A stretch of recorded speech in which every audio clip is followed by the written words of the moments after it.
I bet the majority of you have heard about stress reactions in some kind of a trauma. You know, like you have the flight, fight, and freeze. We've all heard, most of us have heard about those. It's a way our body handles, you know, when a crisis happens or some kind of a stressor or trauma of some sort. But there's a new one that, well, it's not new, but it's recent, and we're seeing more of it, and that's called fawning. Fawning is like in between, and it was first developed or talked about with a psychotherapist named Pete Walker. And although I don't have the exact year, he specialized in complex trauma. And so whenever he would see people that have had some sort of a trauma, post-traumatic trauma, or any kind of complicated trauma where it wasn't going away, they had used a mechanism, a stress reaction called fawning. And it often develops in environments where expressing your disagreement is unsafe. So that would be some sort of an abusive environment. The person has been conditioned to meet others' needs, to avoid harm to themselves or rejection. Or if boundaries were not respected, you think of a family where the boundaries, any boundaries the kids had were violated all the time, particularly when the child is young, so they don't have other sorts of defenses. They often will go into this stress defense, which is sort of giving in or going along so you don't get hurt further. So how do you know if you're one of those people who is a fawner? Well, the first thing is they over-apologize. And once again, you can see the pattern here. Even when they've done nothing wrong, they will apologize because they don't want to be further hurt. They agree with others to avoid any kind of conflict or confrontation. They take responsibility for other people's problems or their emotions. So rather than letting somebody feel bad, they'll take that on themselves. So it's kind of trying to lift the load off another. They minimize their own needs. They'll say, oh, I don't really need it anyway. You'll see this in particular with people that grew up in big families, and maybe they were toward the bottom half or at the middle child. They basically have been groomed to just get along, don't make any problems, because we've got a big group here, and any outlier will add distress to all of us. They avoid expressing anger or frustration because they're afraid of rejection. And remember, to belong, especially when you're a child, is everything. It safeguards you, it's your protection.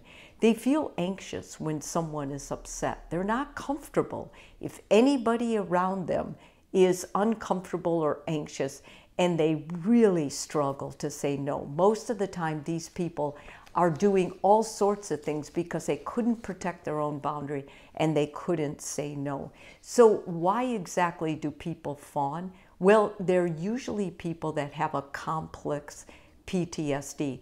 Let's say you were traumatized as a child. You went through something horrendous in your health where there was constant pain every day. Well, once you got over that and now you're a young adult or middle-aged adult, whenever you go to the doctor, you might start feeling heightened anxiety, heightened vigilance, a tendency to be a nice person, to go along, just to get along, because you're back in that default again. Or if they grew up in childhood neglect or abuse, growing up in a volatile or unpredictable household. Maybe you grew up in a home where there was physical, sexual, or verbal abuse to one of your parents. You would be more likely to have this stress reaction of fawning when you feel like you're in a situation where that could come up again.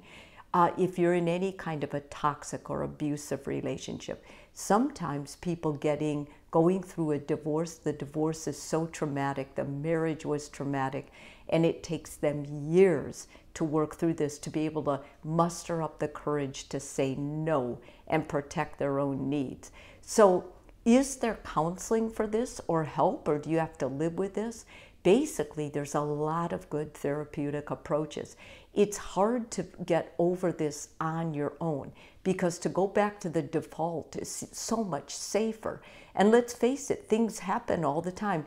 You could be in a near accident and it would, instead of, the fight or flight or the other stress mechanisms, the freeze, you might go right into fawning, where you're just apologetic. You get out of the car, oh my gosh, it was my fault, I'm sorry.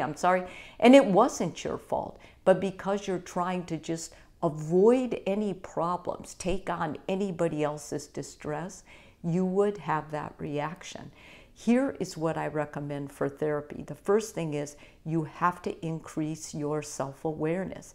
So things like psychoeducation, teaching the client about trauma responses and how fawning differs from genuine kindness helps. Journaling, starting to have you journal every day about what you're feeling, what your reaction was to it, what can you choose different next time.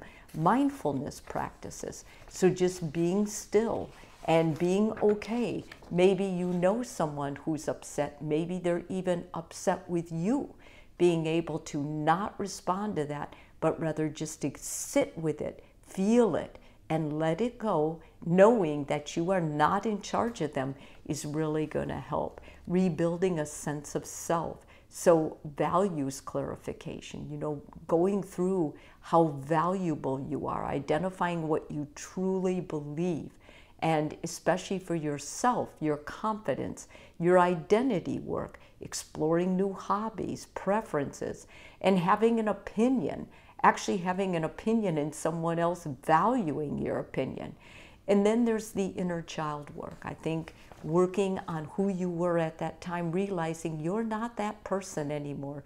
Things have changed, and taking ownership of that while protecting that child's choices that were you when you were very young. Boundary setting, you can role play. No, I don't want to watch TV all night. I'm going to read for an hour, and being willing to actually block that time and not join others, even though it sounds fun. Restoring your trust in yourself, practicing saying no. You don't have to take things on just because they're offered. It's important you take care of yourself, you advocate for yourself, and you can do that when you've already had the values clarification that you are a valuable person.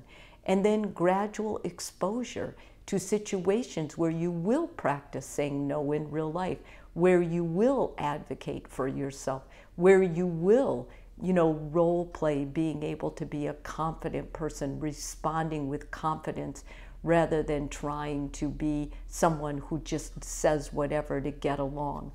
If the feeling you have, the fawning, is really severe, then things like eye movement desensitization and reprocessing can really help.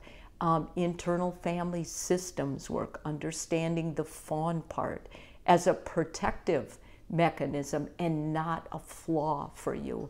And attachment-based theory, building a secure relational pattern.